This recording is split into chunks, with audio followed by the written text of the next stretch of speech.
Jack Miller's MotoGP career has often been defined by moments of reinvention, but few chapters may prove as pivotal as his current role within Yamaha's long-term project. Heading into his 12th consecutive MotoGP season in 2026 and his second stint on Yamaha machinery, the Australian finds himself walking a fine line between indispensability and vulnerability. On paper, Miller's return for 2026 looks like a modest one-year extension. In reality, it represents something far more significant. Yamaha's reliance on his experience to steer them through one of the most radical technical shifts in their modern MotoGP history. Yamaha's first season partnering with Pramac as its satellite team was never expected to be smooth. The Japanese manufacturer ended the year bottom of the MotoGP team's standings, a sobering statistic that underlined just how far they have fallen behind their European rivals. Yet beneath the raw results there were subtle indicators of progress, late-season improvements, better race rhythm, and a growing understanding of the bike hinted that Yamaha's struggles were not without direction. Central to that progress was Miller. His arrival brought something Yamaha had been lacking: recent hands-on experience with multiple V4 MotoGP engines.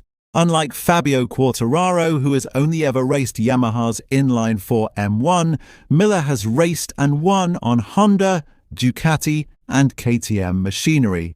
That perspective has proven invaluable. Miller has been outspoken about the impact he believes he has made behind the scenes.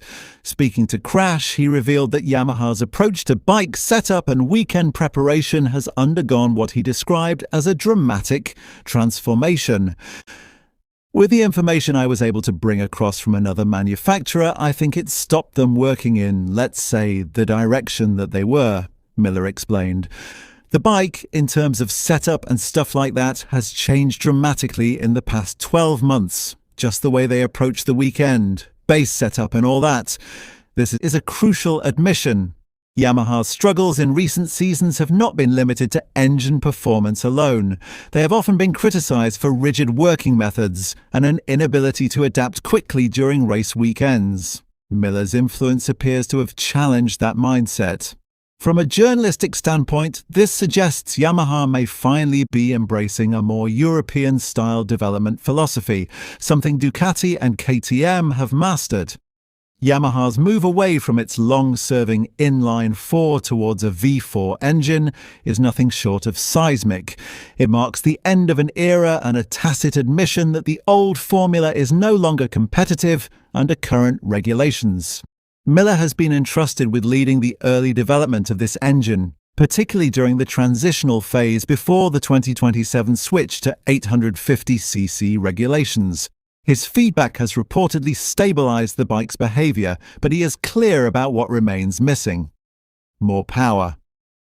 Horsepower remains the V4's most obvious weakness, according to Miller, and it is an area Yamaha must address urgently if they want to challenge at the front again. In that sense, Miller's role is less about results and more about foundations. He is not there to win championships. He is there to help Yamaha build a bike that can. Despite his technical importance, Miller's future is far from secure. Yamaha's decision to offer only a one-year contract extension underlines the pressure he faces. At 30 years old and with younger talent emerging, Miller knows that performance still matters. That pressure is amplified by the arrival of Toprak Razgatlioglu. Razgatlioglu's move from World Superbike to Pramac Yamaha in 2026 is one of the most anticipated debuts in recent MotoGP history. A three-time World SBK champion, the Turkish star arrives with immense expectation and nothing to lose. Yamaha chose to retain Miller and release Miguel Oliveira to make room, but that decision does not guarantee safety. If anything, it sets up a direct comparison. Miller understands the stakes. If Razgatlioglu adapts quickly to Michelin tyres and MotoGP machinery and outperforms him within the opening rounds, Yamaha's long-term loyalty could evaporate. The 2026 calendar does Miller no favours. Qatar, Spain, Jerez, and France, Le Mans, rounds 4, 5, and 6 have been some of his weakest events in recent years. His recent record is concerning. No finish in France since 2022. No result better than P9 in Qatar since 2023. DNFs at Jerez in both 2024 and 2025. Even worse, Le Mans has become a recurring nightmare.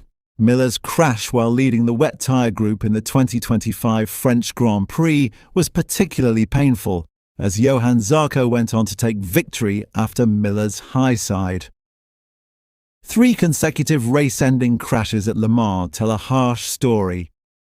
Razgatlioglu will be given time, but not unlimited patience. If he matches or beats Miller at Lusail, Jerez and Le Mans tracks where Miller has historically struggled, the narrative could shift rapidly. Yamaha's long-term vision is clearly aimed at 2027 and beyond. If they believe Razgatlioglu can be part of that future, Miller risks being viewed as expendable once his development role is complete. Jack Miller has genuinely helped Yamaha change course. His experience has reshaped their technical thinking and accelerated their V4 project. On that front, his claims are justified. But MotoGP is ruthless. Development value buys time, not immunity. If results do not improve in 2026, and if Razgatlioglu rises faster than expected, Miller's MotoGP journey could come to an abrupt end after 12 seasons. For now, he remains Yamaha's most important development rider. Whether that will be enough to secure his place in the sport's future is a question that may be answered within the first 6 races of 2026. Beyond the immediate pressure of results, Miller's situation also reflects a broader cultural shift inside Yamaha. For years, the factory relied heavily on engineering continuity and internal consensus, often at the expense of rapid adaptation. Miller's influence has introduced a more confrontational but effective feedback loop, where weaknesses are named early rather than masked by incremental gains. This change in attitude could prove decisive as Yamaha navigates the final seasons of the 1000cc era. Development windows are shrinking, testing time is limited, and rivals are evolving faster than ever. In that environment, experience across multiple technical philosophies becomes more valuable than raw pace alone, particularly when translating abstract data into usable race day solutions. Another underestimated element of Miller's value lies in his racecraft under changing conditions. While his crashes at Le Mans will dominate the headlines, Yamaha engineers privately acknowledge that his ability to read grip evolution, tyre crossover points, and weather instability has sharpened their strategic modelling. That knowledge feeds directly into how the team plans races rather than how it merely reacts to them.